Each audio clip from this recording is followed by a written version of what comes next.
तो दोस्तों इस वीडियो में आपको बीए तृतीय वर्ष पंचम सेमेस्टर यानी फिफ्थ सेमेस्टर मनोविज्ञान का प्रथम प्रश्न पत्र यानी मनोविज्ञान का पहला पेपर का अति लघु उत्तरी टाइप का क्वेश्चन आपको इस वीडियो के माध्यम से मिलेगा। यदि आपने इसके पहले का वीडियो नहीं देखा है तो लिंक आपको डिस्क्रिप्शन बॉक्स में मिल जाएगा, वहाँ से आकर देख सकते हैं। चलिए गाइस शुरू करते हैं। इसमें क्वेश्चन क्या दिया गया है, बालक के विकास की कितनी अवस्थाएं होती हैं। जो बालक होता है छोटा सा, उसके जो विकास की अवस्थाएं होती हैं कितनी होती हैं 4 अवस्थाएं होती हैं। पहला कौन सा है, संवेदी पेशीय अवस्था। क्या होता है, संवेदी पेशीय अवस्था। दूसरा क्या है, पूर्व सक्रियात्मक अवस्था। क्या होता है, पहला होता है संवेदीय पेशीय अवस्था, दूसरा पूर्व संक्रियात्मक अवस्था। क्या होती है, दूसरा पूर्व संक्रियात्मक अवस्था, और तीसरा क्या होती है, स्थूल संक्रिय की अवस्था, स्थूल संक्रिय की अवस्था, और चौथा क्या हमारा, औपचारिक संक्रिय की अवस्था। ये 4 अवस्थाएं बालक के विकास की होती हैं। अगला क्वेश्चन, बालक के विकास की अवस्था की 2 विशेषताएं बताएं। जो बालक होता है उसके विकास की जो अवस्था होती है उसकी 2 विशेषताओं के बारे में बताना है हमें। तो पहला क्या है हमारा, विसंगतियां समझने की क्षमता, विसंगतियां समझने की क्षमता और परिकल्पनाओं को विकसित करने की क्षमता। यह बालक के विकास के अवस्था की 2 विशेषताएं होती हैं। अगला क्वेश्चन, तर्क कितने प्रकार के होते हैं। तर्क 2 प्रकार के होते हैं। निगमनात्मक और आगमनात्मक, ये 2 प्रकार के तर्क होते हैं, निगमनात्मक और आगमनात्मक। अगला क्वेश्चन, तर्क के अंग बताएं। तो तर्क के प्रकार हो गए। अब तर्क के कितने अंग होते हैं, तो तर्क के 4 अंग होते हैं। पहला है समस्या और दूसरा है तथ्यों का एकांकीकरण। पहला है तर्क के 4 अवस्थाएं अंग होती हैं। पहला है क्या होता है, समस्या, दूसरा होता है तथ्यों का एकांकीकरण और अनुमान और प्रयोग। तो समस्या तथ्यों का एकांकीकरण और क्या दिया है, अनुमान और प्रयोग, यानी कि समस्या अनुमान प्रयोग और तथ्यों का एकांकीकरण, ये तर्क की क्या होती हैं, अंग होते हैं। अगला क्वेश्चन, सृजनात्मक कल्पना कितने प्रकार की होती है। सृजनात्मक कल्पना 2 प्रकार की होती है। कौन कौन सी होती है, कार्य साधक कल्पना और सरस कल्पना। सृजनात्मक कल्पना 2 प्रकार की होती है, कार्य साधक कल्पना और क्या दिया गया है, सरस कल्पना। कार्य साधक कल्पना और सरस कल्पना, ये सृजनात्मक कल्पना के 2 प्रकार होते हैं। अगला क्वेश्चन, कार्य साधक कल्पना के 2 भेद बताएं। तो कार्य साधक कल्पना के कौन कौन से 2 भेद हैं, विचारात्मक करना, यानी कि कार्य साधक कल्पना के 2 भेद कौन कौन से हैं। पहला क्या है, विचारात्मक कल्पना और क्रियात्मक कल्पना।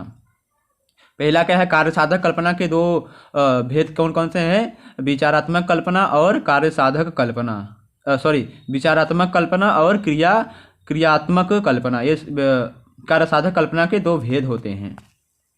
अगला क्वेश्चन, कल्पना के लिए शिक्षण के 2 प्रकार बताएं। कल्पना के लिए शिक्षण के 2 प्रकार कौन कौन से हैं। पहला क्या हमारा, बालकों की स्काउटिंग शिक्षा देना, यानी कि बालकों को स्काउटिंग की शिक्षा देना, और दूसरा सुंदर वातावरण का निर्माण करना। यह कल्पना के लिए शिक्षण के 2 प्रकार हैं। और प्रत्यक्षीकरण के 2 प्रकार बताएं। प्रत्यक्षीकरण के 2 प्रकार कौन कौन से हैं। प्रत्यक्षीकरण के 2 प्रकार, पहला क्या हमारा, उपास्थ्य पक्ष क्या दिया है, उपास्थ्य पक्ष, और दूसरा है प्रतिनिधिधात्मक पक्ष। क्या है, प्रतिनिधिधात्मक पक्ष। अगला क्वेश्चन दिया गया हमारा, प्रत्यक्षीकरण की 2 विशेषताएं बताएं। प्रत्यक्षीकरण की 2 विशेषताएं कौन कौन सी हैं। पहला क्या है, एकता और अविच्छिन्नता। एकता और अविच्छिन्नता, यह प्रत्यक्षीकरण की 2 विशेषताएं। पहला कौन है, एकता और अविच्छिन्नता, दूसरा है ध्यान अवधान। अगला क्वेश्चन, चिंतन क्रिया की किन्हीं 2 विशेषताओं को बताएं। चिंतन क्रिया की किन्हीं 2 विशेषताएं कौन कौन सी है। पहला क्या है, समस्या की उत्पत्ति, क्या दिया है, समस्या की उपस्थिति। चिंतन क्रिया की 2 विशेषताएं कौन कौन सी है। पहला है समस्या की उपस्थिति, दूसरा है चिंतन की कार्यमूलता, चिंतन की कार्यमूलकता। आगे क्वेश्चन, संवेगात्मक विकास की एक परिभाषा दीजिए। तो पीबी यंग के अनुसार संवेगपूर्ण जीव का वह मूलतः क्या है, संपूर्ण जीव का वह मूलतः मनोवैज्ञानिक तीव्र, और क्या दिया गया यहाँ पर दिख नहीं रहा है जिसमें चेतन अनुभूति व्यवहार एवं शारीरिक क्रिया निहित रहती है। क्या रहती है, जिसमें चेतन अनुभूति व्यवहार एवं शारीरिक क्रिया निहित रहती है, उसे हम संवेगात्मक विकास कहते हैं। अगला क्वेश्चन, संवेगात्मक विकास के दो सिद्धांत बताएं। संवेगात्मक विकास के दो सिद्धांत कौन से हैं? प्राथमिक संवेग सिद्धांत और दूसरा है विकासात्मक संवेग सिद्धांत। अगला क्वेश्चन दिया गया हमारा, संवेगात्मक विकास के दो महत्व बताएं। संवेगात्मक विकास के दो महत्व कौन कौन से हैं? पहला है संवेगों के प्रकाश में असस्पष्टता, संवेगों के प्रकार में अस्पष्टता। दूसरा क्या हमारा, संवेगों के प्रकाशन में सामाजिक तत्वों का समावेश, संवेगों के प्रकाशन में सामाजिक तत्वों का समावेश। अगले क्वेश्चन की तरफ बढ़ते हैं हम। अगला क्वेश्चन हमारा दिया है, बालकों के सांवेगिक व्यवहार की किन्हीं दो विशेषताओं को बताएं। बालकों के सांवेगिक व्यवहार की किन्हीं दो विशेषताएं कौन कौन सी हैं? पहला है बालकों के संवेग सीधे, संक्षिप्त एवं सरल होते हैं। दूसरा, बालकों के संवेग शीघ्र परिवर्तनशील हैं। अगला क्वेश्चन है, संवेगात्मक नियंत्रण की दो विधियां कौन कौन सी हैं? पहला है दमन या विरोध, दूसरा है अध्यवसाय। अगला क्वेश्चन, भय के दो कारण बताएं। असुरक्षा और तेज आवाज। भय के दो कारण कौन कौन से हैं? असुरक्षा और तेज आवाज, यह भय के दो कारण हैं। बालकों के संवेगों की दो विशेषताएं बताएं। बालकों में संवेगों की दो विशेषताएं कौन कौन सी है? पहला है बालकों के संवेग कम समय के लिए उत्पन्न होते हैं। बालकों के संवेग कम समय के लिए उत्पन्न होते हैं। बालकों के संवेगों में तीव्रता बनी रहती है। अगला क्वेश्चन दिया गया है हमारा, बाल्यावस्था में नैतिक विकास को बताएं। तो पियाजे के अनुसार 6 से 12 वर्ष के बालकों में नैतिक विकास का अध्ययन किया, जिसमें उसने प्रत्येक बालक से एक आधार प्रश्न पूछा कि अगर तुम्हें कोई मारे तो तुम्हें क्या करना चाहिए। तो उसने पाया कि छोटे बालक उचित व अनुचित के दृष्टिकोण से बोले कि किसी वयस्क से शिकायत करनी चाहिए, और वहीं दूसरी तरफ बड़े बालक न्याय व अन्याय के दृष्टिकोण से बोले कि उसे भी पलटकर मारना चाहिए और सब सिखाना चाहिए। पियाजे का मत था कि 7 से 8 वर्ष के बालक न्याय का कार्य वयस्कों पर छोड़ देते हैं और 9 वर्ष के बालक प्रेरणा या प्रवृत्ति पर अधिक बल देते हैं। अगला क्वेश्चन इकाई 5वां से, तो कालसनिक के विकास की कितनी अवस्थाएं हैं? कालसनिक के विकास की कुल 8 अवस्थाएं हैं। अगला क्वेश्चन, शारीरिक विकास के दो नियम कौन कौन से हैं? शारीरिक विकास के दो नियम कौन कौन से हैं? पहला है विकास की दशा के नियम। शारीरिक विकास के दो नियम, पहला है विकास की दशा के नियम, विकास की दिशा के नियम और शारीरिक विकास का चक्र। विकास की दिशा का नियम और शारीरिक विकास का चक्र, ये शारीरिक विकास के दो नियम हैं। अगला क्वेश्चन, शारीरिक विकास को प्रभावित करने वाले दो तत्व बताएं। पहला है वंश परंपरा, दूसरा है संतुलित भोजन। अगला क्वेश्चन, किशोरावस्था की किन्हीं दो विशेषताओं को बताएं। तो किशोरावस्था की दो विशेषताएं कौन कौन सी हैं? इस अवस्था में अनेक प्रकार के शारीरिक परिवर्तन होते हैं, हड्डियों का विकास अच्छी तरह से होने लगता है। किशोरावस्था में किन्हीं दो विशेषताएं कौन कौन सी है? इस अवस्था में अनेक प्रकार की शारीरिक परिवर्तन होते हैं। इस अवस्था में किशोरावस्था की दो विशेषताएं कौन कौन सी होती हैं? इस अवस्था में शारीरिक विकास बहुत तेजी से होता है, यानी परिवर्तन तेजी से होता है, और हड्डियों का विकास भी बहुत तेजी से अच्छी तरह से होता है। अगला क्वेश्चन, किशोरावस्था में नेतृत्व को बताएं। तो पहला क्या है? नेतृत्व। किशोरावस्था में नेतृत्व करने का तथा प्रभावी नेतृत्व को स्वीकार करने की प्रवृत्ति पैदा होती है। किशोरावस्था में नेतृत्व करने तथा प्रभावी नेतृत्व को स्वीकार करने की प्रवृत्ति पैदा होती है। प्रायः किशोर समूह में कोई न कोई नेता की भूमिका में आ जाता है। किशोर समूह में कोई न कोई नेता की भूमिका में आ जाता है। इससे उनके अंदर सहयोग, सहानुभूति, स्पर्धा की भावना विकसित होती है। अगला क्वेश्चन 44 नंबर, किशोरावस्था में सामाजिक जागरूकता की भावना बताएं।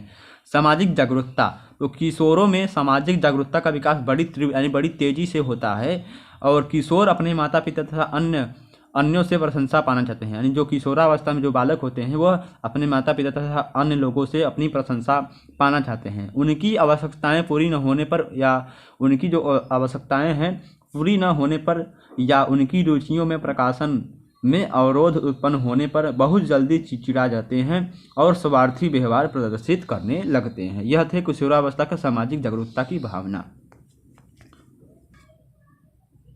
अगला क्वेश्चन है, किशोरावस्था में विद्रोह की भावना पर प्रकाश डालिए। तो विद्रोह की भावना, किशोरावस्था में अक्सर लड़के लड़कियां अपने माता पिता या अन्य परिवर्जनों के विचारों मतों से विद्रोह करते हैं।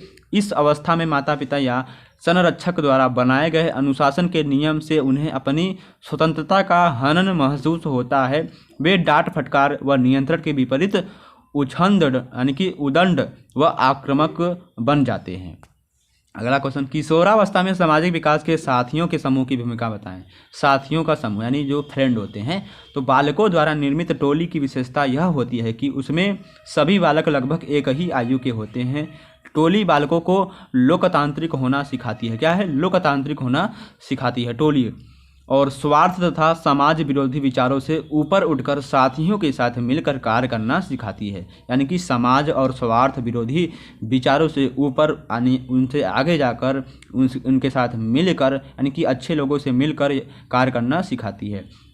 तथा साथ ही साथ उसमें यानी कि उनमें प्रतियोगिता की भावना उत्पन्न करने, अपने योग्यताओं और क्षमताओं को बढ़ाने का अवसर देती है। यानी कि आप अच्छे लोगों से रहेंगे जो अच्छे लिखते हैं, अच्छे मतलब पढ़ते हैं, मतलब अच्छी पोस्ट पर हैं, अच्छे दोस्तों के साथ रहेंगे तो अच्छा सीखेंगे।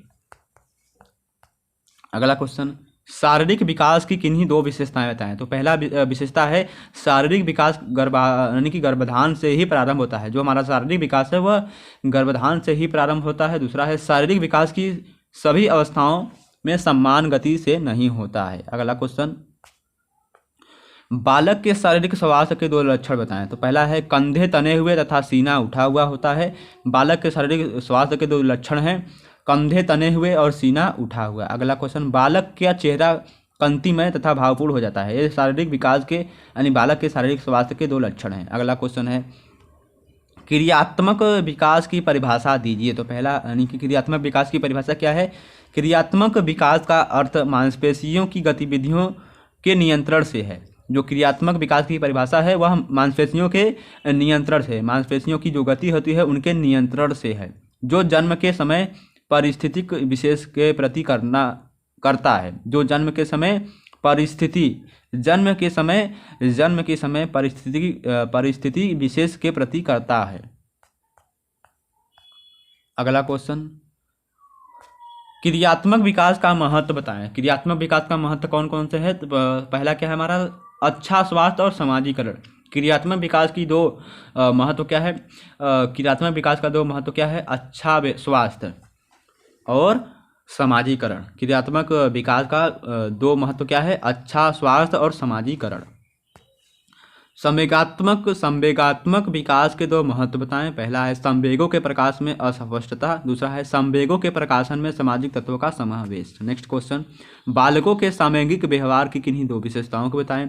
पहला क्या है हमारा? बालकों के संवेग सीधे, संक्षिप्त एवं सरल होते हैं। बालकों के संवेग सीधे, संक्षिप्त एवं सरल होते हैं। बालकों के संवेग शीघ्र परिवर्तनशील होते हैं। नेक्स्ट क्वेश्चन दिया है संवेगात्मक नियंत्रण की दो विधियां बताएं। संवेगात्मक नियंत्रण की दो विधियां कौन कौन सी हैं? पहला है दमन या विरोध, दूसरा है अध्यवसाय। संवेगात्मक नियंत्रण की दो विधियां कौन कौन सी हैं? दमन या विरोध और दूसरा क्या है? अध्यवसाय। नेक्स्ट, सकारात्मक संवेग दिया है संवेग संपूर्ण जीव का वह मूलतः है। संवेग संपूर्ण जीव का वह मूलतः है मनोवैज्ञानिक तीव्र उद्वेग है जिसमें चेतन, अनुभूति, व्यवहार एवं शारीरिक क्रिया रहती है। बालक के संवेगात्मक विकास पर केवल परिपक्वता ही नहीं बल्कि शिक्षण एवं अनुभव का भी प्रभाव पड़ता है। उसे जिस प्रकार का वातावरण मिलेगा उस प्रतिक्रियाएं भी उसके अनुरूप होंगी। नेक्स्ट क्वेश्चन, क्या किशोरावस्था में संवेगात्मक एवं सामाजिक विकास साथ साथ चलते हैं? इस कथन को स्पष्ट करना है। दिया है संवेगात्मक विकास, बालक का संवेगात्मक विकास भी उसके सामाजिक विकास को प्रभावित करता है। स्नेह और विनोद के भाव रखने वाला बालक सभी का स्नेह पात्र होता है, जबकि इसके विपरीत सदैव ईर्ष्या, क्रोध, द्वेष एवं घृणा के भाव रखने वाले बालक की उपेक्षा करते हैं। ऐसी स्थिति में दोनों के सामाजिक विकास में अंतर होना स्वाभाविक है। क्रो के अनुसार संवेगात्मक और सामाजिक विकास साथ साथ चलते हैं। तो आज के लिए इतना काफ़ी। चलिए नेक्स्ट वीडियो मिलते हैं। वीडियो को पूरा देखिए। BA तृतीय वर्ष पंचम सेमेस्टर के लिए है। साइकोलॉजी का अति लघु उत्तरीय टाइप का क्वेश्चन। धन्यवाद। Next video